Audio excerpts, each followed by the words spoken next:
Ru'yal Ghazali fin naum.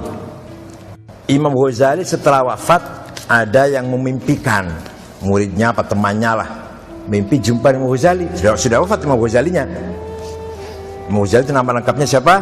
Abu Hamid Muhammad bin Muhammad At-Tusi Al-Ghazali. Lahir tahun 450, wafatnya tahun 505 Hijriyah. Imam Ghazali muridnya Imam Abdul Malik Al-Juwaini atau Imamul Haramain. Itu gurunya Ghazali. Tapi mohon maaf, kalah. Masih pintar muridnya daripada gurunya. Mudah-mudahan kamu ada yang ngalahkan saya, mudah-mudahan nanti. Betul, silakan. Silakan kamu jadi orang yang lebih dari saya, lebih dari saya. Imam Ghazali lebih pintar daripada gurunya. Malah ketika masih hidup, Imam Ghazali sudah melebihi gurunya. Masih hidup tuh. Apalagi sudah wafatnya Imam Haramain, ya gantinya Imam Ghazali menjadi rektor Universitas An-Nizamiyah. Kenapa An-Nizamiyah? Karena gubernurnya namanya Nizamul Mulk. Siapa namanya? Nizamul Mulk. Yang pertama kali mengadakan Maulid Nabi besar-besaran. Nizamul Mulki, maka universitas namanya An-Nizamiyah. Imam Ghazali setelah wafat ada yang mimpi ketemu. Faqila lahu ma fa'alallahu bika ya Imam Ghazali. Gimana ceritanya Anda sudah meninggal, gimana ceritanya di sana? Enak apa ora ini? Enak apa enggak Anda di sana nih? Gitu ceritanya. Jadi orang yang mimpi tanya, Imam Ghazali, Anda di sana gimana? Di akhirat ini, di sana di kuburan gimana lah? Faqala auqafani baina yaday. Kata Imam Ghazali, Allah menyetop saya atau menghentikan saya di depannya. Wa qala li, Allah berkata kepada saya, bima qaddamta alayya fasirta adkur amali. Allah tanya, kamu bawa apa? Bawa bekal apa kamu ini mati ini? Imam Ghazali kemudian menghitung amal-amalnya.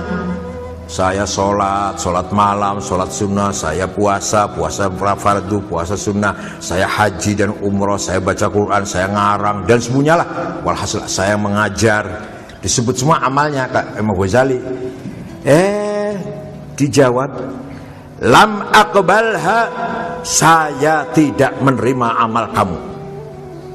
Kata Allah, amal kamu tidak saya terima. Imam Ghazali apalagi kamu nih, Imam Ghazali ceritanya nih. Wa inna ma qabiltu mink dzata yaumin nazalat dzubabatun ala madadi qalamik litashraba minhu wa anta taktubu fatarakta alkitabah hatta akhadat hadzaha rahmatan biha. Yang saya terima amalmu Ghazali, kata Allah, satu, suatu hari kamu sedang ngarang, nulis, pakainya tinta yang apa? Bukan kayak tinta sekarang, bukan kayak pulpen, yang gitu ya, dicelup, ditulis. Suatu ketika kamu lagi nulis, ada lalat minum tinta yang ada di penanya itu. Imam Ghazali berhenti. Nggak jadi nulis, nggak bergerak karena berhenti, membiarkan lalat minum tinta yang ada di penanya itu yang saya terima, kata Allah. Itu amal kamu yang saya terima. Kenapa? Karena ketika melakukan itu adalah lillahi, ikhlas, tidak ada tendensi apa-apa, karena memberi rahmat kepada dzubabah, kepada lalat. Kamu sholat supaya dipuji, kamu baca Quran supaya pamer, kamu cari ilmu supaya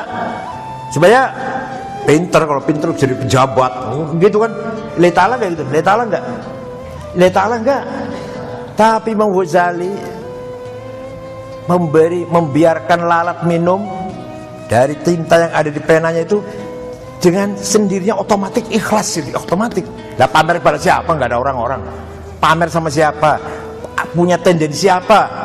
Tidak ada pamrih apa-apa kecuali lillahi ta'ala rahmatan biha, mengasihi lalat itu. Lah, amal yang sekecil itu tapi lillahi ta'ala, itulah yang diterima oleh Allah. Kemudian amal kecil itu narik amal yang besar-besar. Paham betul? Ya, kalau kamu nggak pernah amal yang ikhlas sama sekali, walaupun banyak amalnya ditolak kalau nggak ada ikhlas sama sekali. Kalau ada ikhlasnya, itu ketarik dengan yang ikhlas. Kenapa Imam Ghazali mendapat amalnya terima yang tadi itu dari ngasih minum tinta itu? Kenapa? Karena Imam Ghazali itu berarti memakai sifatnya Allah, sifat Ar-Rahman. Pak jawab sifat Ar-Rahman.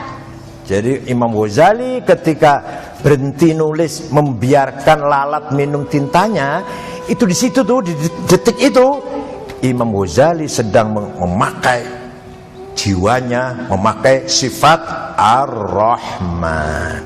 Paham betul? Tsumma qala amdu bi'abdi ila jannah. Allah perintah pada malaikat supaya membawa Imam Ghazali masuk ke surga. Apa gara-garanya apa? Gara-garanya apa?